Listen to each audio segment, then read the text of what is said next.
Welcome to the 1% Better Recruitment Podcast. I'm your host, Charles Kiriakou, and this is the podcast where we aim to help recruiters, founders, managers, business owners get 1% better after every single episode. Every episode is unfiltered, unedited, uncensored, where we just have a free-flowing back and forth conversation with the aim to add tactics, tools, techniques, anecdote, war stories, all in the hopes for you guys to get 1% better after every episode. It would mean the world to me if you could like, comment, subscribe, follow the podcast on all the channels that you view this on. We have a newsletter as well on LinkedIn. You can go and follow and subscribe onto that as well so you don't miss any episode. And if you find this or any of the other episodes enjoyable, please share them with your friends, your colleagues, and anyone that you think could benefit from it. Enough from me, let's get into today's episode. Ben, thank you so much for coming around the house, man. I'm really excited to get into this, but look, people may or may not know who you are, so just give us a brief intro to what you do, how long you've been in recruitment, markets you recruit for, about your business, all that type of stuff. Yeah, I'm Ben Gatt. I've been in recruitment for 13 years now. I'm the co-founder and owner of Kanvas Recruitment Group. We're based in Berkhamsted. I've always recruited in the exact same market, which is design and build and traditional fit out, tier 1, tier 2, main contractors and subcontractors. We look for pre-com, commercial, operation, design and architectural staff. Nice, happy days. Well, look, we've got quite a few varied topics we're going to talk about. Mental health in recruitment and construction, very similar in that respect. The perception of recruiters and the importance of meeting your candidates and clients and things like that. And I think there's a few things that are going to evolve in our conversation. Mental health in recruitment, right, and mental health in construction. I'm really passionate about this topic. Just out of curiosity, I don't think I've actually asked you this question. Why was that the first thing that came to your mind when I asked you about the topics you wanted to discuss? Do you know what? I've seen it firsthand with clients of mine that have become friends with candidates I've worked with over the years that have become friends of mine now. We'll do catch-ups once a month because their heads have not been in the right space. It might be pressure from work, pressure at home. They just don't have that outlet. And I've experienced it myself over the last year. Sort of pressure of leaving one business as a shareholder to then set up a Kanvas Recruitment Group. The pressures that were sort of going through that transition, it can really, really take its toll. And I just don't think there's enough out there. There's not enough support. We have Men's Mental Health Awareness Day, comes and goes every year, but I think day to day there's just not enough out there for people in recruitment, which is an extremely high pressure job anyway, and construction as well. You know, people have a bad day on site. 9 times out of 10 there's not much going on. I visited an old client of mine recently, and they were doing a mental health talk. It was like a 15-minute talk on site, which I thought looked good. I hung around, and it was just read from a script. There was nothing there. Once it was done, it was everyone go back to work. And I was looking around at the guys, listening to it, and they just weren't interested because they knew it was just a PR exercise, a sort of box like a tick thing. box thing. Yeah, and I just thought, there's got to be more. There's got to be more out there for people. Oh, 100%.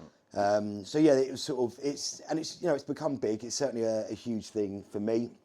I've been to therapy myself over the last 10 months, not for any particular reason, but more as like a sounding board type thing. Yeah, totally, because you don't want to talk about certain things with family and friends because I guess 9 times out of 10 they're going to tell you what you want to hear.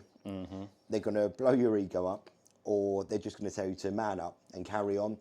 And you're going to do one of those things, think either, you're right, I need to wipe my mouth and carry on, or that you're going to end up thinking, there's nothing wrong with me. So the sole reason for me going to see a therapist was to have that independent person to unload to. And it wasn't anything massive or in particular, but it was a gift from myself to me to just go and have that chat. And it's the same as going to the gym. You work on your body. I go to the gym regularly, same as yourself.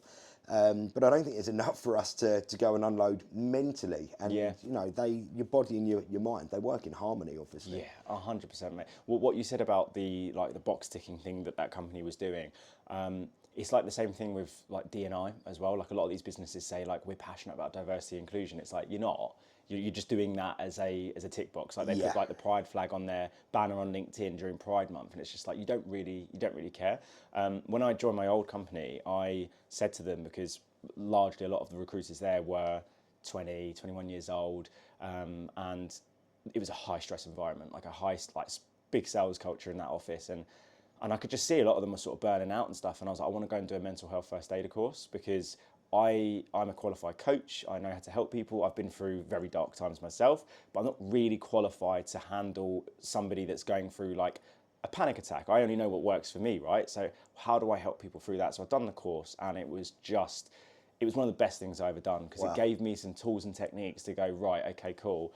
This is going to add on to my coaching and be able to help. So I said to both the CEOs, I was like, I want to do a presentation, not like a tick box bullshit one. I want to do a presentation to the whole business, share my story as well with the rock bottom I hit when I was 16, how I got through anxiety, depression, insomnia, and how I've got to where I am now. Because a lot of the recruiters are like, oh, I wish I was as confident as you. And I'm like, I never used to be this way. I was the least confident kid in school. I've just built up the confidence and that muscle in my head. That is me, down to a T. It was, trying to fit in, I wasn't the tall kid, the cool kid, the handsome kid.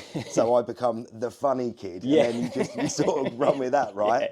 Yeah. And then that confidence just takes you through day to day. Yeah, and once you get some wins in life, and like this is why I love the industry we work in, because when I was like 20, 21 years old, like I was still going out to like uni clubs and stuff like that. Everyone's broke because they're a student. You're earning 16 grand a year with 16 grand a year on top in commission. You're balling. Exactly. You're buying shots of Jaeger and everyone's like, who's this rich kid? You're like, I'm earning 32 grand a year, look at me. Mate, but then you start getting the confidence because you're doing the deals and you're learning all these skills and all the rest of it. But I done a presentation and I went through like the different types of mental health disorders and a little bit about ADHD, and I talked through my story, right? And I know your reaction to this already, but when I was doing it, and I was like, the way I do training is very conversational and very like, what do you think this means? How do you think we could overcome that?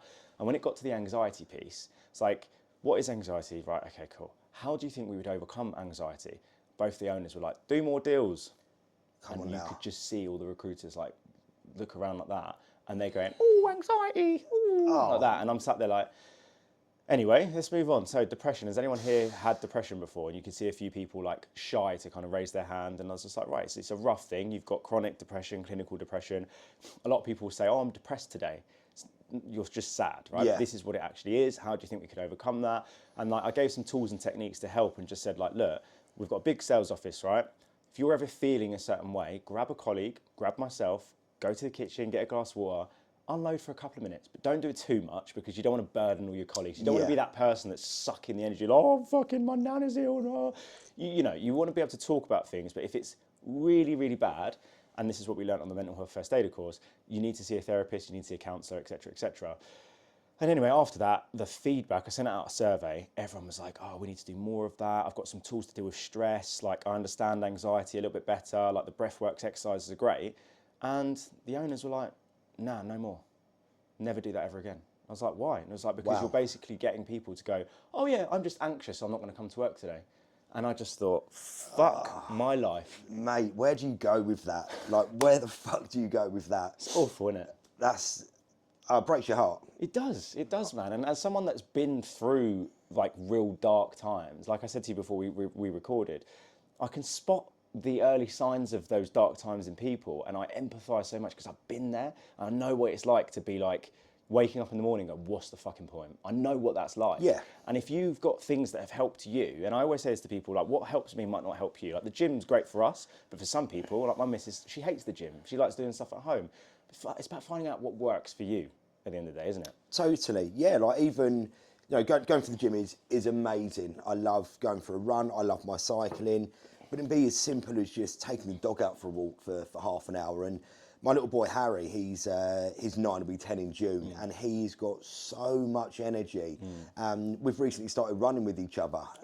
He's 9, awesome. and he's so outrunning me. Like, I'm blowing. We're running through through Bushy Park, and he's way ahead of me. But I got so much more out of that 20-minute run with him than I did an hour in the gym the day before. Yeah. Because it's the excitement for him, and he's seen things like this at that age, that he needs his brain to feel as good as what he does his body. And I was like, do you know what? If I can just change one person's life, and it's my son's, to get him into this positive thinking at this age, he's going to go to the moon. Like, we should be teaching this to our children. And, you know, he started learning about different colours at school and what those colours mean to your feelings. So he'll come home and tell me, I feel blue today. Okay, what does that mean? And he'll tell me, like, I feel yellow. And I'm like, mate, that's amazing, because that's a good colour for the feeling that he feels. So to see that now coming through is great, and I think it's probably the generation, like our generation and above, that just don't want to believe in it. It's not a real thing, and it's heartbreaking. It is, and I always say to people, there was like a quote I heard years ago. It's like, and I did this in the training session. I was like, who here's sprained an ankle, sprained a wrist? And pretty much everyone. Anyone that's played football as well, you've probably sprained your ankle, right? Or done boxing. I sprained both my wrists so many times. And I was just like, right. So having like anxiety for a few weeks or just a day or whatever is like having a minor sprain in your wrist. It's an inconvenience. It's annoying. You can still largely, like this Monday gone, I woke up in the morning, I was paralysed with anxiety. I couldn't do anything.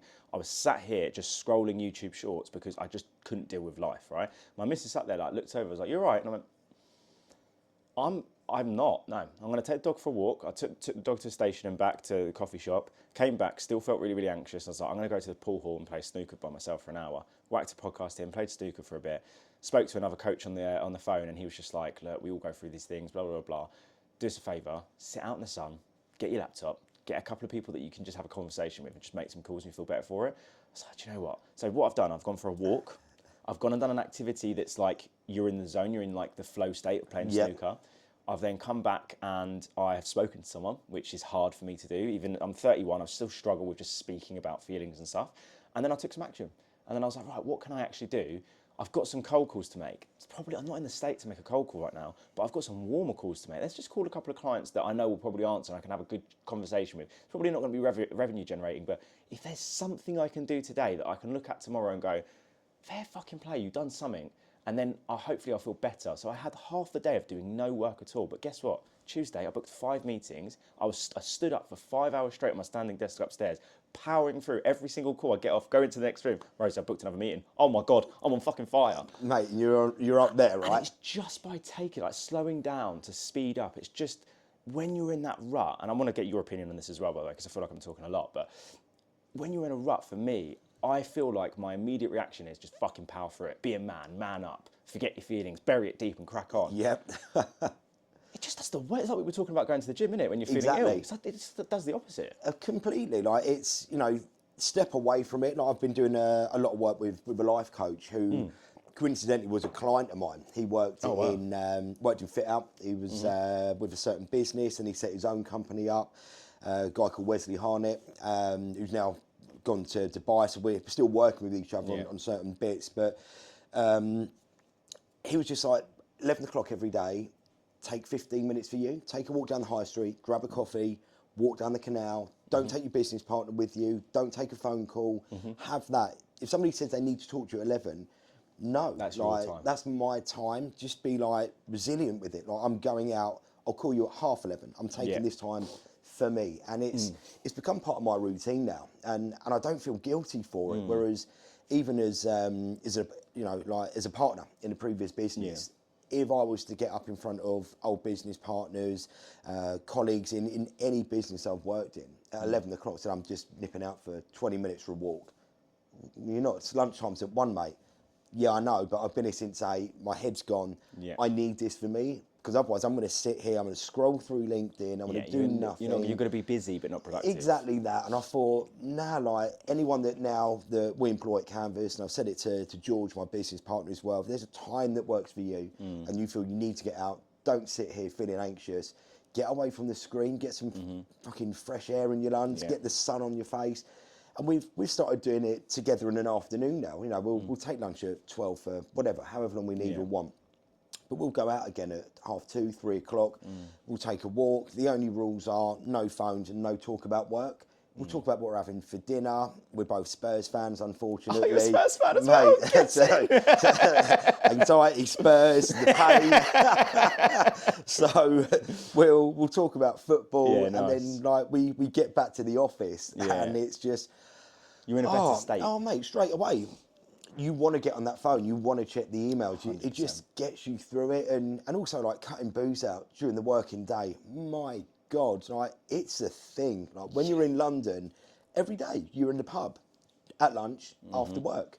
Same when I was in Watford, maybe 3 out of the 5 days, definitely having a pint or 2 at lunch. You've lost the afternoon, you're gone, like you're sluggish, you know, the sun's out, you've had a good morning, you're on your second beer, do you know what, I'm going to stay here and just drink through. What a waste of time.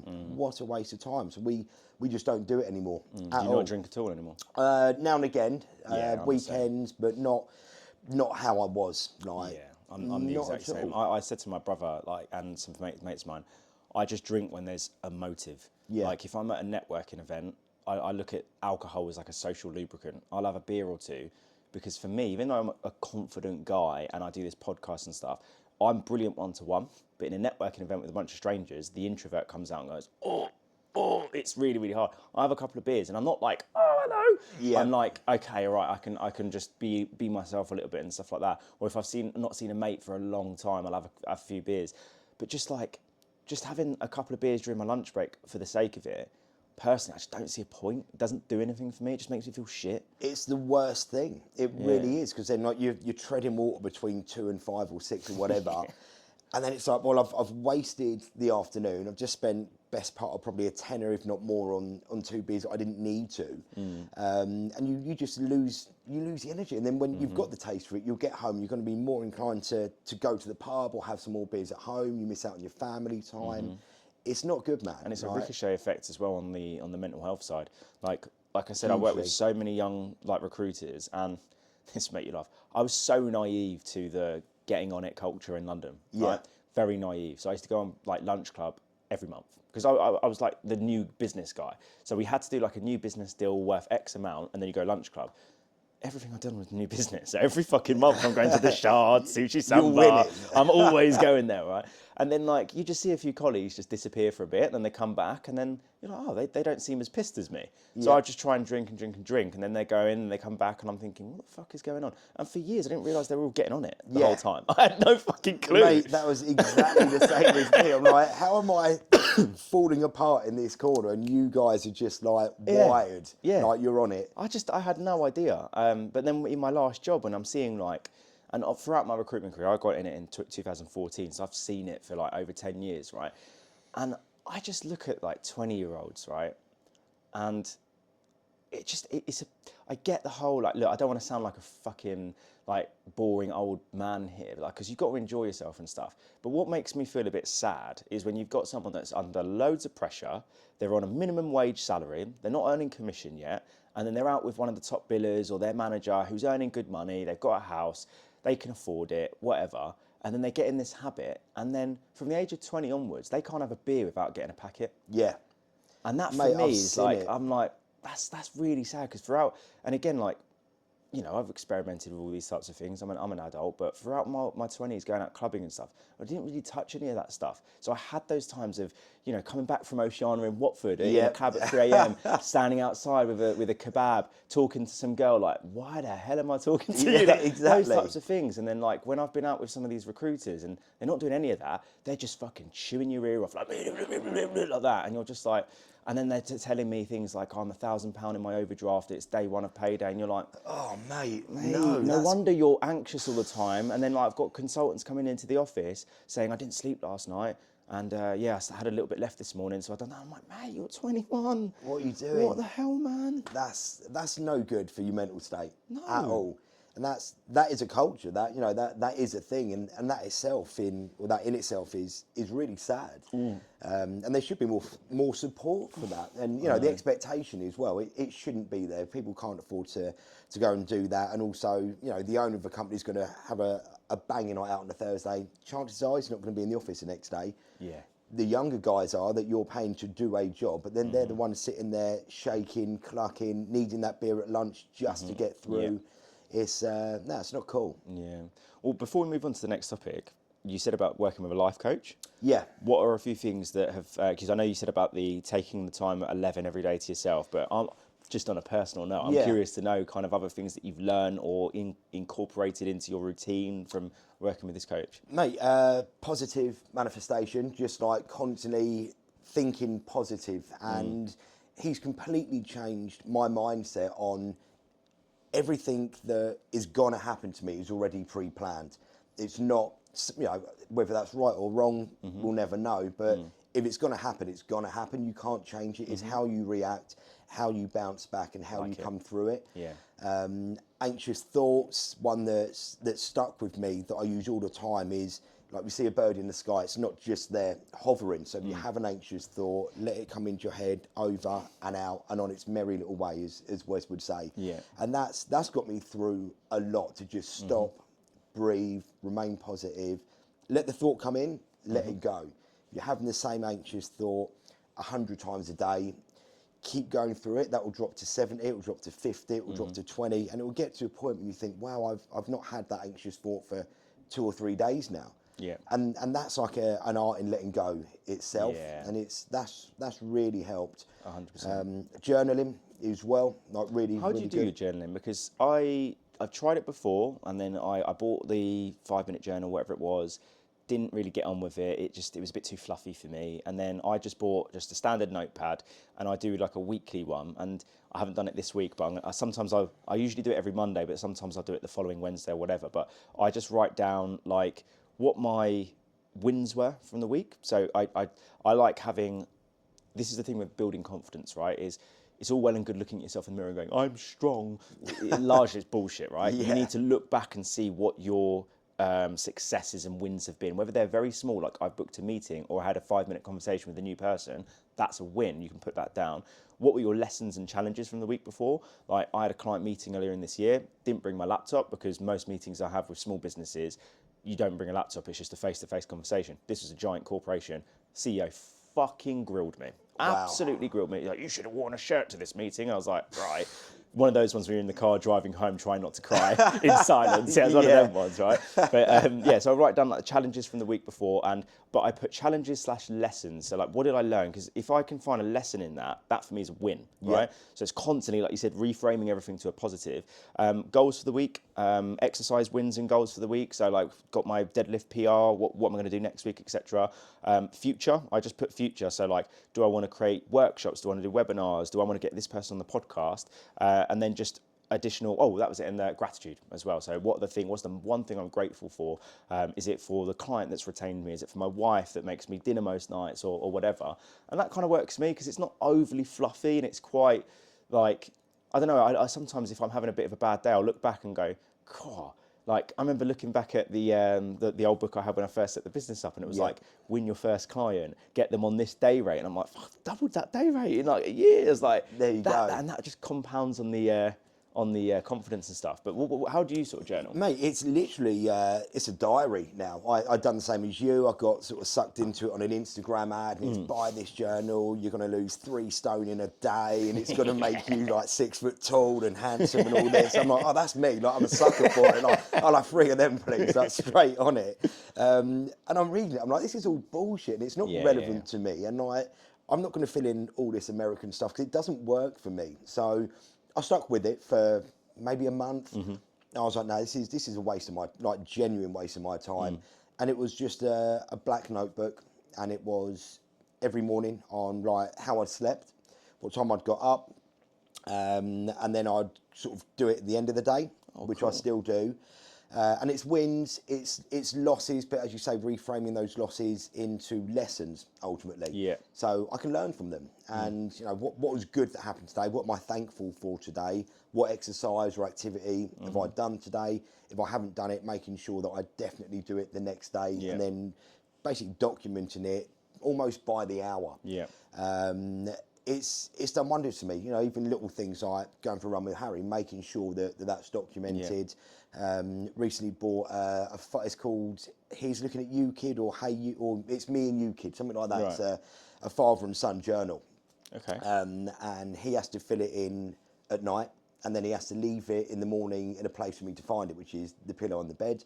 And then I'll read what he's written from the day before. I'll respond, and then he'll read it. And then we go through that, and some of the like the topics might be draw your favourite picture. So he'll draw an aeroplane, for example, because he's well into those at the moment. Nice. And then I'll draw like the Spurs cockerel or football or something that I know he's also interested in. And it's a real bonding thing, like, but tapping into each other, because you're asked questions that, you know, we might not ask each other. And at 9 years old, he doesn't want to tell me about his day. How was your day today, Harry? Good. Yeah. What was good about it? Saw my friends. Okay, what'd you have for lunch? Food. I'm like, oh man, like, come on, like 2 years ago we were we're best mates, and now I'm getting one word answers. So it really opens it up. But I want him to grow up in a safe environment and a safe space, and know that he can talk about his feelings and sort of have that, you know, because, you know, just touching back on mental health, like very quickly, there's a client of ours who we no longer work with, that rang my business partner, who'd never spoken to, at Christmas, to inquire whether or not I was having a mental breakdown. Never spoke to my business partner. I've worked with this business for 10 odd years. And director rings my business partner, just, how you doing? Yeah, I'm so-and-so from X company. I won't mention him, their pockets are a lot deeper than mine. And just said, something like, Ben, is he having a mental breakdown? And I'm listening to this, his call's on loudspeaker. The guy's like, he's sat next to me. He's like, no, why? Oh, just looking at his posts on LinkedIn and Instagram and things like that. And just, you know, is he having a breakdown? No, but if you're worried about him, call him. The call never came. Right? Really? Never came. We do not work with that business anymore. And that, for me, that was like, wow, like if you give a shit about someone, genuinely, you call them, you know, it would be like me trying to ring your wife. I don't know, I've never spoken to her before, and just chuckling and inquiring about your mental health. And I just thought, nah, fuck this. Like, So odd. It's just, it was one of the weirdest phone calls to happen. So yeah, I was like, more needs to be done about that, 'cause it's, you know, my mental health was and is in a decent place. But it was just one of those calls I thought, man, like, in your position, in this business, like a huge tier one, you can't be doing that. Nah. Surely. That's rough. So yeah, we no longer work with them, which is totally fine. But yeah, it was just very very weird call to come through. No, that's very strange. For me, like with the whole mental health stuff, I'm very mindful that you can go one of two ways. You can go whole 1980s boiler room, forget your feelings, bury it deep, or you can go full, don't know what the right term is, but like just being like, oh, like that all the time, and just you could just go too far with it. And it sometimes what can happen is people can, unfortunately, they can run with it and use it to go, oh, I feel a little bit anxious, can I just go home today? And it's like they don't. They want to go home and play PlayStation or see their mates or whatever. There are people, but there's always going to be people that are going to fuck these things up, right? But I think as a business owner like yourself with employees and stuff, and for people listening, you just have to strike a healthy balance where you can talk about things, but if it gets too far where someone's like, I feel like there's no point in living anymore, go and speak to a counsellor, call a suicide hotline, find a therapist. Like, and I know recruitment businesses that get their that they will pay for a therapist for their employees to help them, and that shit that's properly going the extra mile for people and stuff like that. But there are times, and I can't remember what podcast I said this on, but there are times where you do need to look in the mirror and go, right, I need to woman up, man up. I just need to fucking get on with it. I need to stop being, like, for me, and I know this isn't right, and this doesn't work for everyone, but actually it was the lady I told you I had on the podcast, but when I was 16, I was going through a real rough time. Dad left home a week before my birthday, which is a week before Christmas. Uncle was in and out of prison and all this type of stuff, like wasn't allowed to tell any of my friends anything that was going on. My mum's a cancer, recovering from cancer and other various operations. Christ. Going through a lot, right? And I got held back a year at school, and every morning I was waking up, I just didn't really feel like living anymore, right? So I was suicidal, I had insomnia, anxiety, depression, I was on meds, I was just numbed out, and I was just like, what's the point in living? And then my uncle, my godfather, was like, I'm going to take you to this jiu-jitsu club in, I can't remember where it was. And I met this guy, Jason, ex-SAS, big, tough, ginger bloke. Nick, Greek guy, went to Thailand and like just 8th down, black belt, all the rest of it. And I was skinny, underweight, just numb, all the rest of it. And they were like, we're going to make you a fucking weapon. And I was just like, oh, you know, blah, blah, blah. Yeah. And they just lifted, every single time I had they'd lift up my chin and went, chin up, you'll be all right. And I was just like, okay, cool. And they fucking made me tough. Like Yeah. they've roughed me up, man. Like I'd be doing push-ups and they wouldn't let me do the push-ups on the mat. I had to do the push-ups on the wooden floor, and they would come along like that. And then he would be 18 stone. He would step on my stomach whilst I'm doing sit-ups and stuff like that. They would properly like rough me up and stuff. But I needed to go through that to get through it. And like I would come in and they'd be like, "What's the matter?" And I'm like, "Oh, you know, like don't speak to my dad and all the rest of it. I'm going through all this type of shit." And he'd just slap me in the face. He's like, "Look at me." He's like, "You're gonna get through it. Man up."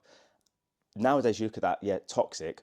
I needed that. Yeah. As a 16-year-old bloke, I didn't need my mum going, "It's okay, honey, do you want to talk?" I needed a fucking bloke, because I didn't have a dad, I didn't have a father figure, to just grab me by the scruff of my neck and go, "You just have to fucking go out there and just make shit happen. You just need to." Luckily, I had a mum at home that would listen to my feelings and stuff, so I had that balance. But sometimes in life, you either need the therapist to unload and cry and all the rest of it. Sometimes you need that figure that's just going to give you a slap and go, "Go on, fucking get after it, mate." Yeah, mate. Quick one from me. If you're enjoying today's video, 2 things. First and foremost, like, follow, subscribe, leave a review, all that kind of good stuff. The other thing is, as you probably already know, the way I fund this podcast is through my coaching business. So if you're listening or watching this podcast, you're probably someone that is all about personal development, right? So if you're all about personal development and you want to develop your mindset, you want to develop some real world strategies, or perhaps it's simply just the recruitment aspect. I've been in this industry over 10 years. I've been in the L&D space for over 3 years now, and I'm so passionate about helping people. I feel like this is the purpose that I've been put on this earth for, is to help people in this recruitment industry. So if you're interested in coaching, in training as a recruiter, or perhaps you're a business owner and you want to upskill everyone in the business, take your company to the next level, then why don't you just reach out to me? You can reach out on LinkedIn. All my contact information is on my banner and in my profile, and also on my website. But that's enough from me. Let's get back into today's episode. Mate, I'm with you. I mean, firstly, that sounds rough. And at 16, right, you're going through puberty anyway, so your body's changing. Like, what the fuck's going on here? Like, with all of this. You've got the anxiety and the stress of school, and you know that's an awkward time in your life, because you're not a kid, you're not a man, and you're sort of in the middle. Like, you're rough. On the fence. What am I? You're a child, but there's a huge expectation on you. Not only that, you come into like GCSE time, and straight away you're expected to know what you want to do for the rest of your life. Jesus, like, a lot, man. Even now sometimes I think, wonder what I'll do when I'm older. Like, fuck me, I'm 40 next month. Do you know what I mean? Like, this is my job. I own a business. Like, this is my world now. And it's just like, to have that like on top of everything else, that's rough. Yeah, mate, it is, and that's why I'm so passionate about the mental health topic, and why I love helping people. That's why I do what I do now. I get asked so many times when I go into a meeting, and they go, "Mate, you clearly know your shit. Why didn't you set up a recruitment firm? You'd earn so much more money." I'm like, "Mate, I'll earn lots of money in my life. I will. I know I will, because I'm going to get so good at this one thing. If you get good at whatever it is, if you get really good at something, the money will follow. But I want to do something I'm passionate at. I don't want to do something that I'm not passionate at, because I'll just half-arse it. I just can't be arsed." And they're like, "Oh, fair enough. How are you going to deal with the sales director?" Go, "Oh, fucking train." I went, "Mate, I've been through a lot fucking worse than a sales director trying to tell me what for. Like, trust me, I'll be fine."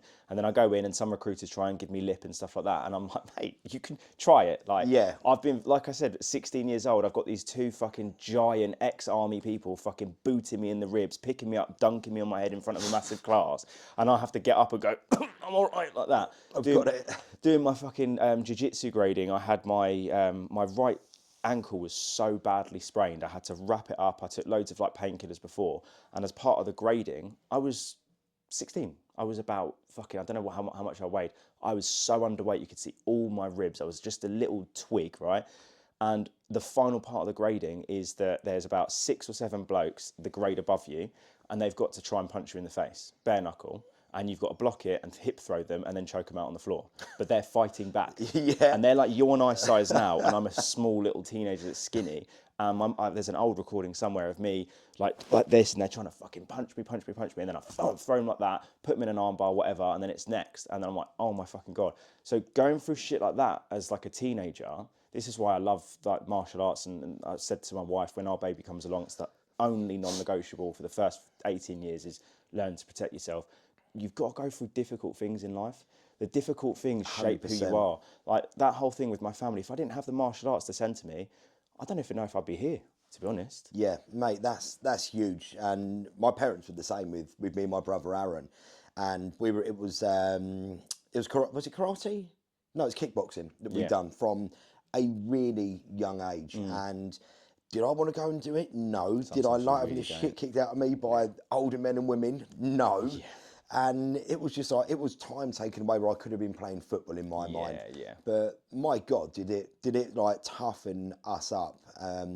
You know, there were some proud moments. I got into a few of the England squads for it, which was pretty cool. Like that was a massive achievement. It wasn't a goal that I'd set myself. I just managed to get into England squads. Never made a full squad, but you know, and was I proud of it?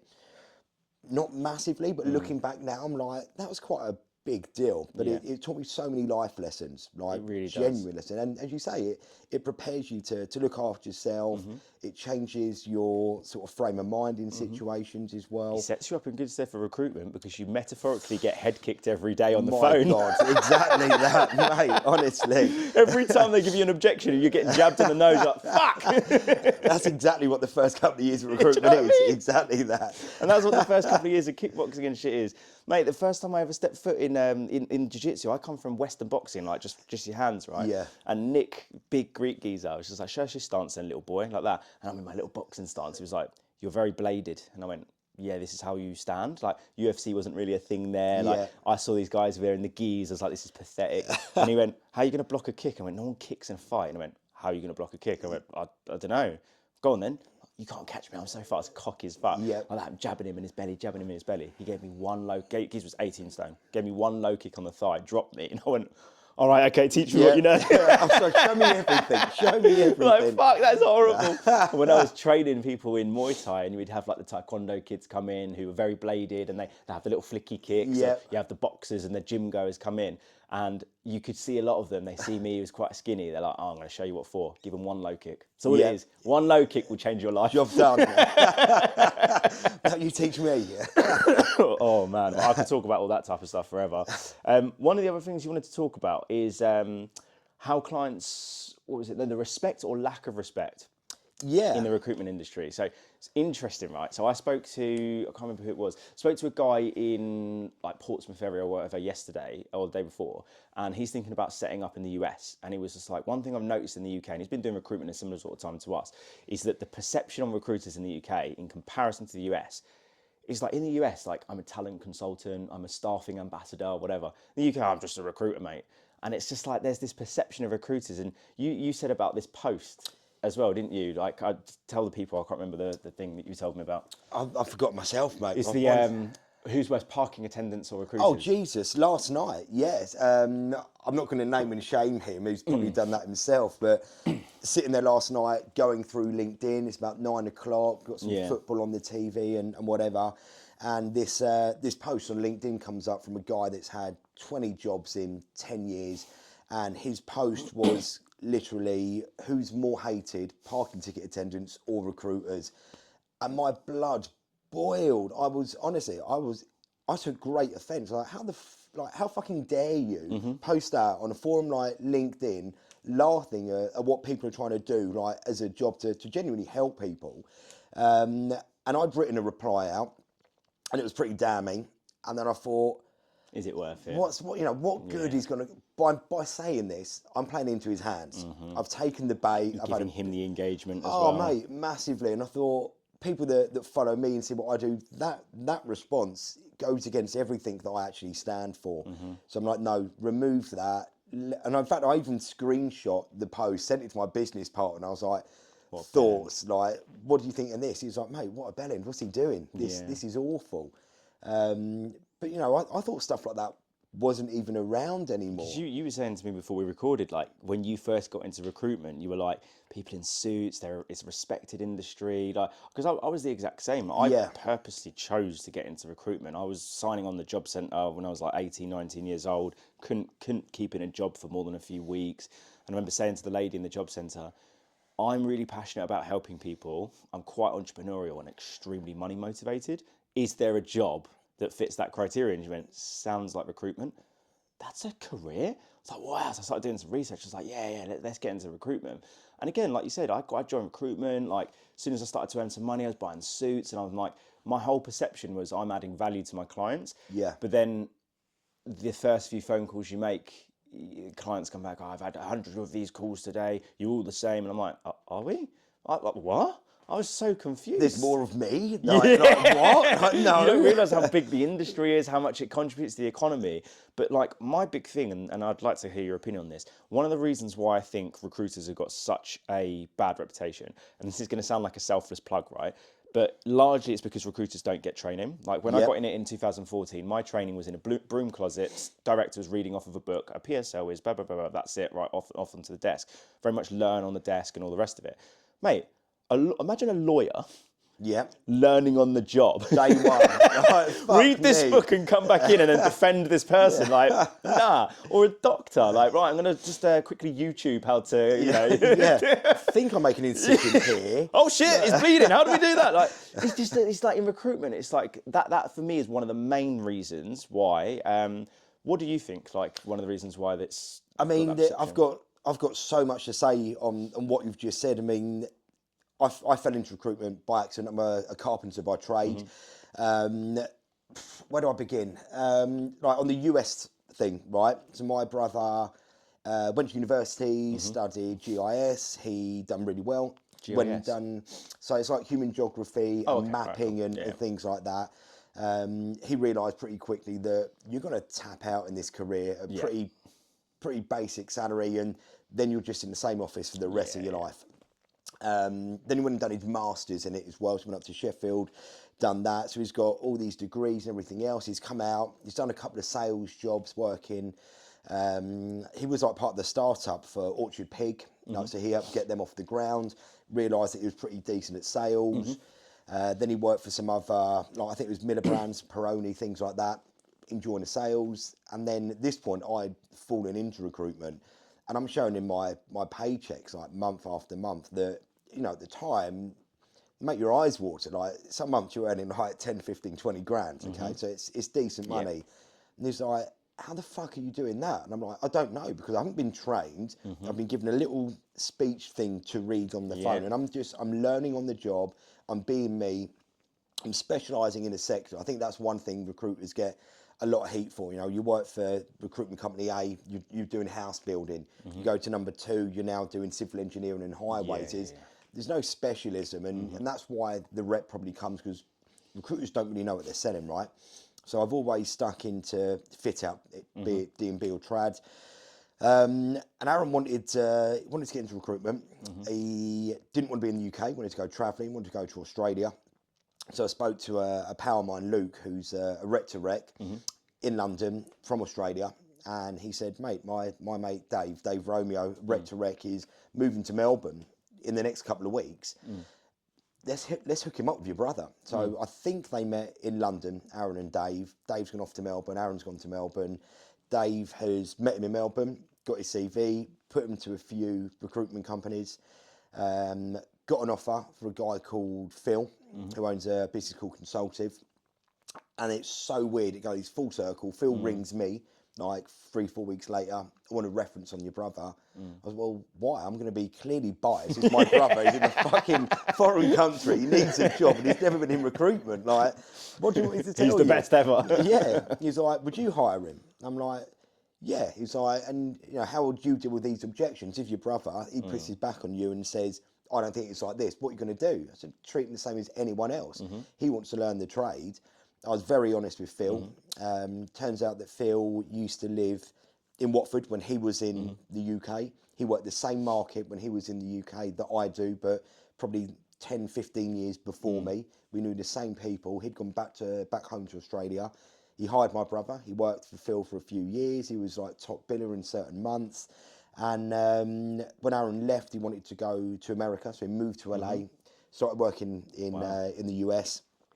Left those guys during COVID, and then wanted to set up his own firm. So Phil is now from Australia, is now my brother's business partner for his firm based, this is my brother all over, like a quick snapshot. He moved back to the UK, moved to Tring, then somewhere else around the area, then back to my parents in Watford, then back to Tring again. Jesus Christ. And now he's in San Sebastian, like where he lives with his wife and their dog Frank, running his American-based recruitment company, which is in solar energy, wind farms, renewables. Yeah. And the respect that he gets working in the US market is so much different. My God, like the fees are double what you get in the UK. Yep. People are ringing you to help them rather than the other way around. There are next to no cold calls, and you're seen. You're there in the upper echelons of what you do. It's so respected that it's almost like people in the US don't know how to get a job unless they know a good recruiter. It's almost like you're a well-respected football agent to a degree. Yeah. And I just could not believe the different mentality, chalk and cheese between how recruiters are treated in the UK to how they are in America. The fact that he's English probably helps because it's a foreign person, it's something a little bit new to them.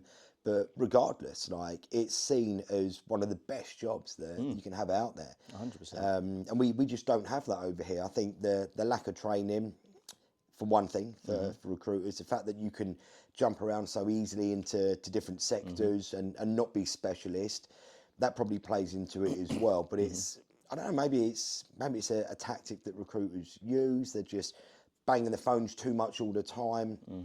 I don't believe in those tactics. For me, it's, and to be honest with you, a client actually rang me the other week. I was like, what's the unique selling point? Why should I work with you? So, well, first of all, you've called me for one thing. So I've not called you.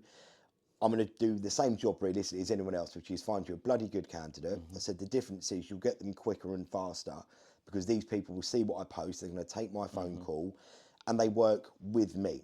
So I'm not going on a CV library, trolling through CV boards. It's on my phone. You've got to do that in the early days, but like when you're at your 100% level, in the early days. Yeah.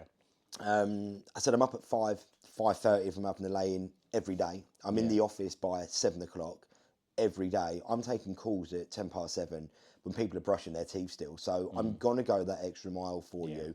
I am my own unique selling point. I know that sounds really wanky. But can I just say on that, if a recruiter is listening to this and said, oh, well, you know, I'm just a recruiter in a firm. No. What you've just said, you need to have that mentality as a recruitment consultant. I used to say this when I was a manager. They don't buy from the brand. No. They buy from me. They buy from you. I said this on the podcast before. I was at Thorpe Park 2-3 years ago. I was the L&D manager. The client calls me up. Charles, hi, yeah, Matthew here. Yeah, you placed somebody in the southeast. We're looking for someone in the northwest. Same sort of brief. Blah blah blah. I'm like, whoa, let me stop you there, man. I don't recruit anymore. He went, oh, I just had your number saved for recruitment. Hell. Mate, and I'm just there you go. Do you know what I mean? I had nurses call me. I hadn't done nursing recruitment for 8 years. People calling me as like, oh yeah, my mate's looking for work. I'm like, do you know what I mean? They don't care about the brand. That's why, like, when I see these companies and it's like the brand posting, yeah, fine, okay, cool, you can do that. But they care about the consultant. And some person might listen to you, listen to what we're saying and go, don't like this geezer. Some people listen to me for sure. A lot of people listen to me and go, this geezer's annoying. Yeah, but then if you've got other people in your business, right, they might like that person instead. People buy into people they like and all the rest of it. So I totally 100%. hear what you're saying, man. Mate, totally. It's, you know, I've had people say to me, it's, wherever you go, whatever you do, we are going to work with you and you own it. It's not about the name over the door. It's not. And, you know, no disrespect to these huge companies that, you know, the board level do extremely well. Your high streets, like your Hazel, your Randstad or whatever, they will churn and burn staff. And it's no issue for them at all. But I think as an independent that specialises in one field, in one sector, you've got to become famous in that sector. 100%. You have to be. You know, and that's whether you're going to take a, you know, and I wouldn't want my staff to do it, so I wouldn't expect them to take a call after 6 o'clock if they didn't want to. I wouldn't expect them on the phone, on emails at weekends, not at all. Yeah. I do it because I choose to do it, and exactly. I need to. That's the stops here. Exactly. It's a really important thing that you mentioned there. You've sparked a memory when I was at my old company. The sales director, Elliot, great guy, funny guy, on the Salesforce side, said to everyone, set a project up on LinkedIn, get your template message ready, and on Saturday morning, click send. And everyone was like, what? Saturday? Saturday's my day with my friends. It was like, click send. That's all I want you to do. A couple of the recruiters, fucking hell, he's getting us to work on weekends. I said, what's he actually told you to do? He told us to build a project on the weekend and send messages out. I was like, all right, let me go and speak to El, because usually what comes from the recruiter and what comes from the manager is kind of different. Yeah. He went, mate, I've told them on Friday, build the list, build the template, and on Saturday, whether it's on Press their mobile, one just button. press one button. That's all. And my reasoning behind that, if a candidate sees you send a relatively personalised email on a Saturday morning saying, Ben, seen your profile, you look superb for a role that I'm working on at the minute, a little bit of info, X, Y, and Z, you free for a call next week? They see that, they go, fuck me, this person's going the extra mile. That's mega. And he went, what I used to do is I used to do that Saturday, Sunday, click the send, and he would go out on the sesh on the Saturday and Sunday, but he would come in on Monday and he'd have his ad responses here and have a fuckload of email responses from candidates going, oh my God, thank you for reaching out. And it's like, you don't have to do that, but if you want to, and I say this to people all the time when I do the goal setting and they're like, I want to do 250 this year. What's the sacrifice you have to make to do 250? What's the sacrifice you have to do 500k a year? You're going to have to go the extra mile. You're going to have to come in extra early. You're going to have to stay extra late. Yeah. Or you're going to have to be a fucking Terminator and not have a single fucking distraction throughout the day and just laser focus for 8 hours a day. Good luck with that. Yeah, and do you know what? There's so many poorly written LinkedIn messages that go out, right? So everything I do, I always strive to make it personal about the individual. I hate the spray and pray, just getting a CV and pumping it out the door. There's a place for it, of course there is. You know, there might be a certain candidate that, you know, wants a job just as a site manager, will go anywhere and he's happy for you to just pump him into the market. That's fine. No, everyone will have to do that at some point. It's just not the way that I like to work. And the LinkedIn thing, that's just clever. That's just boxing smart. You're sending out, I don't know, 200 emails on LinkedIn for a designer, commercial manager, an architect within my field. I know those people are not going to look at that message till they get home because they are AirPods in, headphones, whatever, laser focused. They can't be reading DMs on LinkedIn. Do it on a Saturday. You're at the top of the list now because all the noise they've received from other recruiters that week, it just gets lost. It pops up, man. Mate. It's so good. Like Instagram has been huge for me. Really? The amount of deals we've done this year. I just deleted Instagram No. recently. I just ended up finding myself like in the morning checking my messages on Instagram, and then half an hour goes by. I'm like, what the fuck am I doing on this thing, man? So I run. It's an independent page. It's called Ben Fit Out because that's the industry that we're in. Anyone I follow is who I follow on LinkedIn, candidates, clients. I'll post my jobs out as stories, but I'd also post me, what I'm doing. I'm at the gym with my boy, like whatever we're doing. And the amount of deals we've done this year by people seeing a personal brand, somebody they feel and can trust as well. And you DM them, you have an Instagram phone call with them, it's kind of like 24/7. This is the first time hearing about this, man. That's wicked. It's really worked. It's, I was only playing with it for probably set the page up maybe 6-7 years ago, and I played with it, and I'm like, I keep getting told social media is not a thing for work, social media is social media, don't blur the lines. I was like, fuck that. Like, just because this female, this woman, this man, whoever is a commercial manager, doesn't mean that they don't have Instagram. They might have a work page, obviously. What are they going to follow? Like their job? No. But they still got a page. They're still connected with me on LinkedIn. So let's just road test it. And, sort of over the last maybe 9 months, it's gone from, 200 follows to nearly 10,000. And it's just rolling through, putting your adverts out there, telling people about the job, a quick video. It works. I would encourage more recruiters, if you're a specialist in your field, to get on that. I think that's awesome. I'd done TikTok just over a year ago, and the way my brain works, if I get into something, the ADHD gets so hyper-focused that I get obsessed. And I was writing 3 scripts. Bear in mind, my scripts are just bullet points, right? Recording 3 videos, editing 3 videos, and then I've done the day in the life of a coach, recording myself, making a protein shake, and all that type of stuff. And after about 4 weeks, I was getting so obsessed with the analytics and like the content creation and stuff. It was not revenue generating for someone that's a year, not 3 months into their business. Yeah. And I was like, right, so I'm doing this and I'm doing the fun. I was doing too much, and then I felt myself just burning out with it. And I was like, right, I'm going to pump the brakes a little bit, because at the minute, is that really going to generate for me? Like, are there a lot of recruitment business owners looking at this guy on TikTok going, yes, I'm going to book some coaching? Probably not. Hence, I do the podcast now, and that's, again, obsessive, sitting there Friday, Saturday, Sunday, editing, making clips, scheduling and stuff. But that's generated the revenue. Yeah. So for me, what you just said there, I use Opus clips for the podcast to schedule my clips on TikTok, and it is a consistency thing. But I think for people listening to this, man, like especially, it's very much industry specific, because I think, you know, actually I don't know, maybe, but anyway, I think there's specific sectors that you do that that type of social media would be power. But I think, you know, what you just said earlier about 10 years ago, the social media business separate. That's kind of like the thing we're going through now with AI. Yeah, mate, totally. When I got into recruitment, you go on LinkedIn, mate, it's so boring. Mate, in comparison awful. to now, it's so different. It was awful. Like, Yeah. people didn't want to talk to you, and it was just the job specs were fucking generic. People barely updated their profiles. It was just like a dead tool that a recruiter could lose themselves in, scrolling all the time. See an advert from a, say, construction company, we're hiring, no agencies. I know someone there, I've just picked up a job. No, you fucking haven't. You've seen an advert, now you're going to call them and start specking CVs in. Like, but it was boring. Yeah. You're right. So, final thing that before we go on to the last question, because I'm conscious of time, you're a big proponent of going out and meeting people, and since we've been connecting on LinkedIn, you're out and about, going to meet people. And before we click record, I said to you an anecdote from my old company where the boss was like, you could do 10, 15 calls in a day where the other person's gone out and met 2 clients. But you and I were saying that the meeting that client, and I remember my old boss Tim saying this, tell me the phone call with your client after you've met them for coffee or for beer versus the one that you've had a cold call with. Mate, worlds and worlds apart.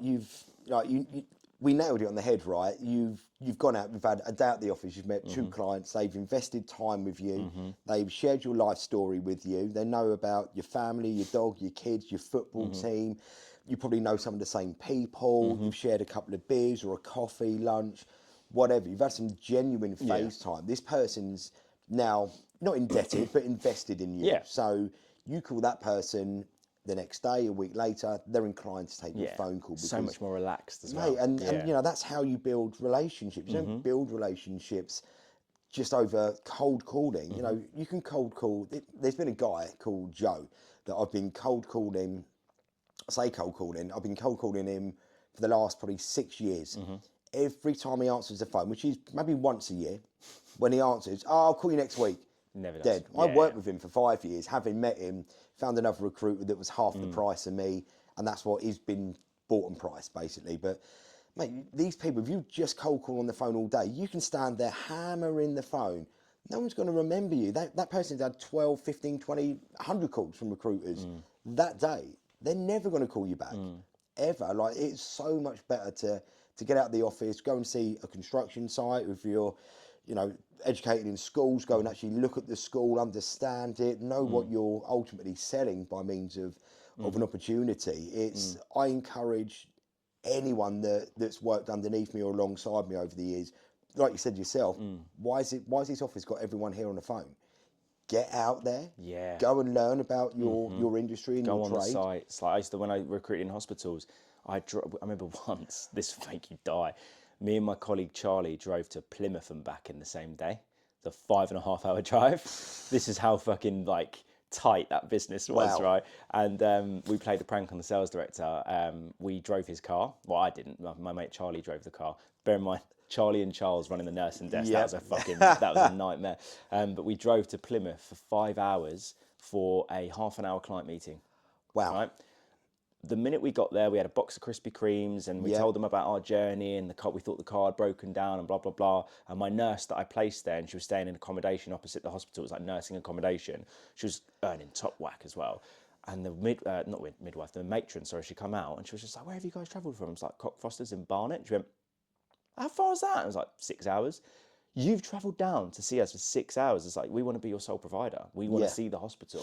We're going to place more nurses here. We want to know what it's like. We want to see the wards. We want to get a smell. We want to shake your hand and stuff. You want to know where the local coffee shop is, what you can do at your lunchtime and after work, like sell the life. How far is right? the accommodation? Like, do you know what I mean? Like they had like a block of flats, literally a 2-minute walk from the hospital where the nurses would stay that would travel from all ends of the country to come down. The beach was a 5-minute walk away.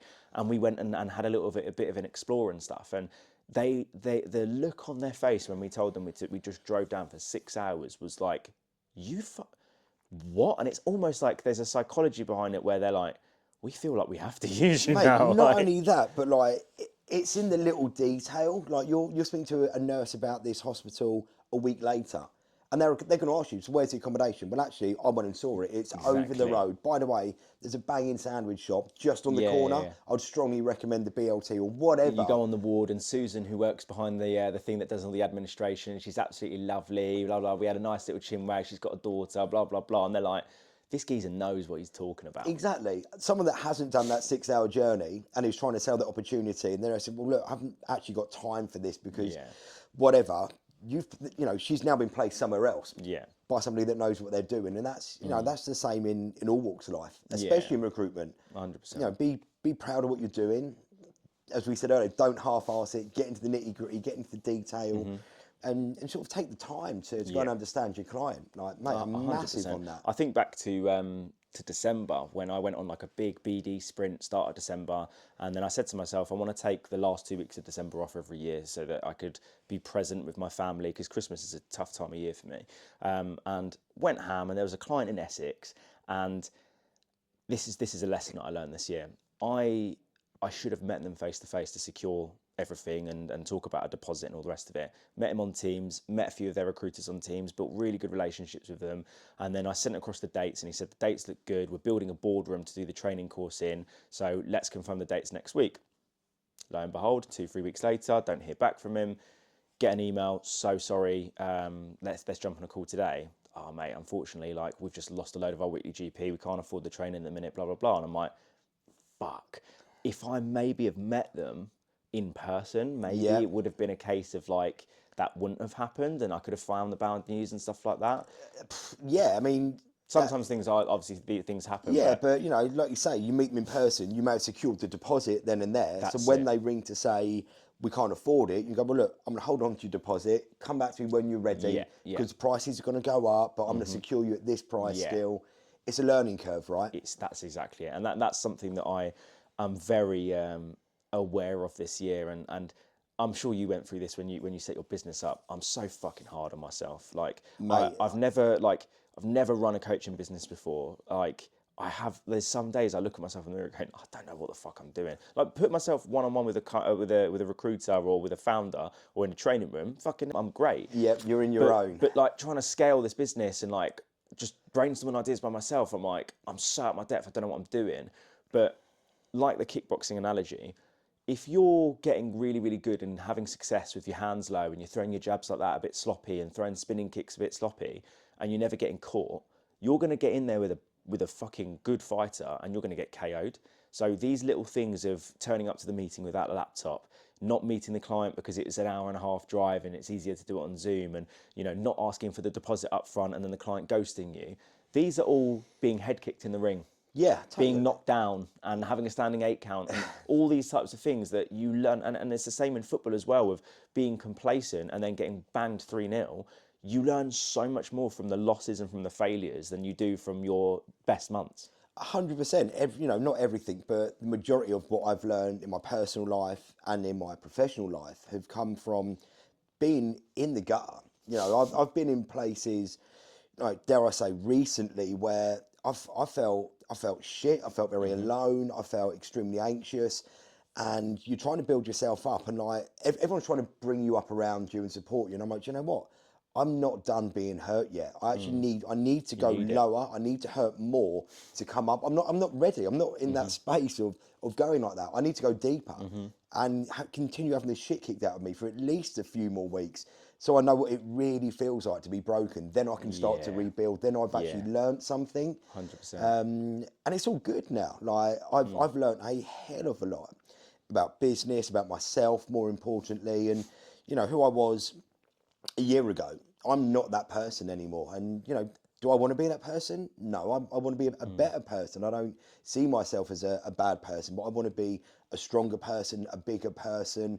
And I've built boundaries now that probably weren't there before, and I've learned a shitload over the last year. It's scary. It really is. It is really scary, man. And I remember going for a beer with an old colleague last year, and he was like, looking at your LinkedIn, it just looks like you're on cloud 9 all the time, you're smashing it, but like, that's LinkedIn, right? Like, tell me. And I went, mate, like, I'm not sugarcoating it. It's hard. Like, there are certain days where like I wake up and like money's tight and, you know, I've just forked out fucking 11 grand for a patio, my fucking emergency fund is gone. Like there are some months where I'm struggling to pay them a mortgage, but I know the skills that I'm learning, the lessons I'm learning, and the relationships I'm fostering that and I said this to my wife the other day, I'm a year and a half into this journey, right? It usually takes people at least 3 years to land on, right, this is what I'm doing. And like you said, then you start going. Yeah. I need to have these crumbling moments. I need to have these moments where I'm screaming into a pillow, questioning, why the fuck am I doing this? Why haven't I just taken a fucking director job at 100k a year? But I don't want to. I'd rather earn 30 grand a year, struggle to pay my bills, but earn 30 grand myself than have to report into some fucking wanker telling me what to do and telling me you're not allowed to go to the pub at 4 o'clock on a Friday. Fuck off. Yeah. I'd rather do it my way and struggle and learn from that and build off the back of that.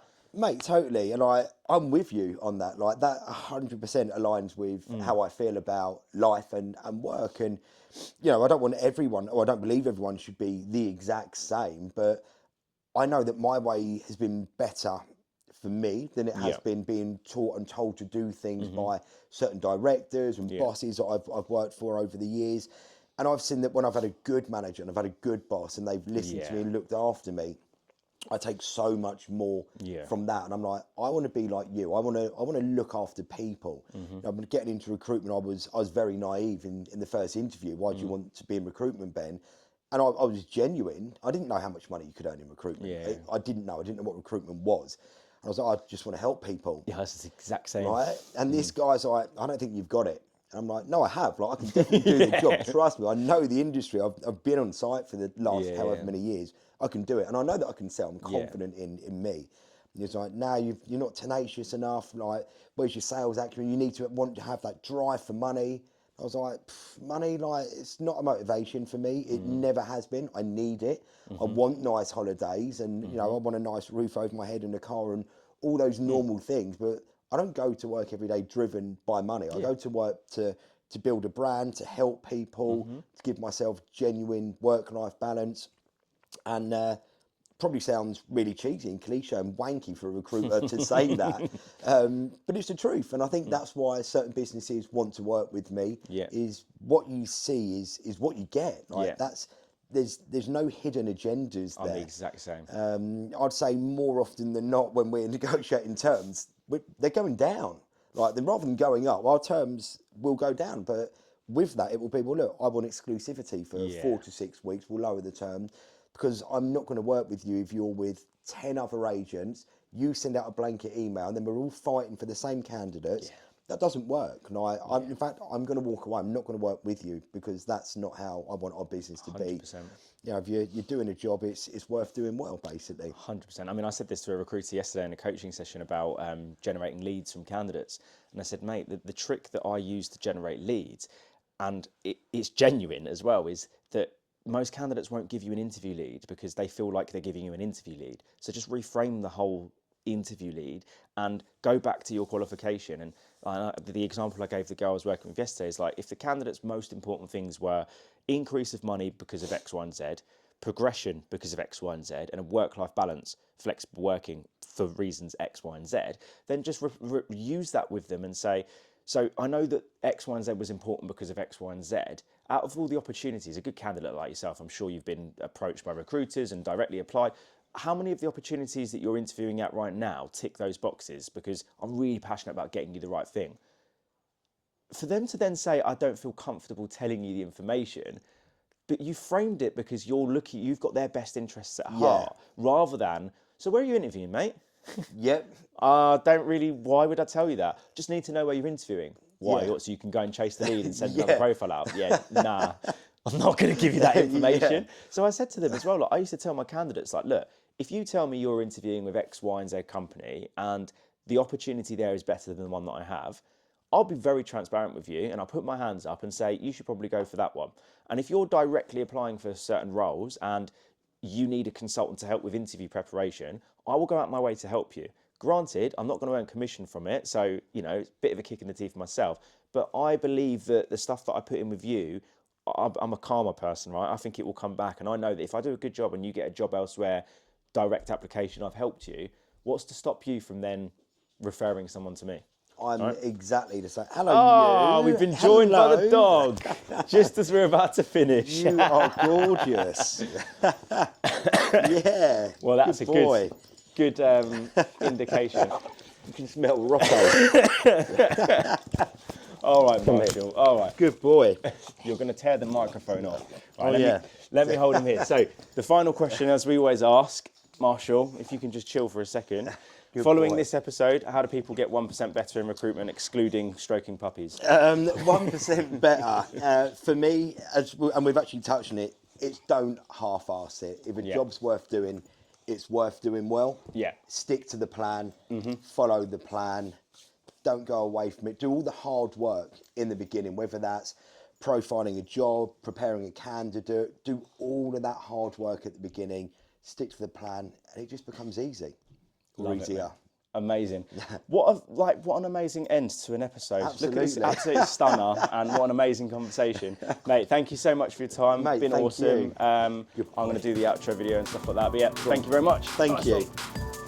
So much for watching today's episode. If you enjoyed it, like, subscribe, follow, drop a comment on either platform and message me on LinkedIn what your biggest takeaway of today's episode is. If you also feel like somebody else could take some value from this, repost it, share it, tag someone in. If you think you or someone else could be a fantastic guest as well, put them in touch with me or get in touch with me yourself. We're always looking for new guests, and we only really have legends on this, as you can probably tell already. So as I mentioned, like, subscribe, all that kind of good stuff. It genuinely helps so much, and I've got massive plans for this podcast, and we're loving doing it every step of the way. Keep getting 1% better, everybody. Let me know what your biggest takeaway from today's episode is, and I'll see you next week.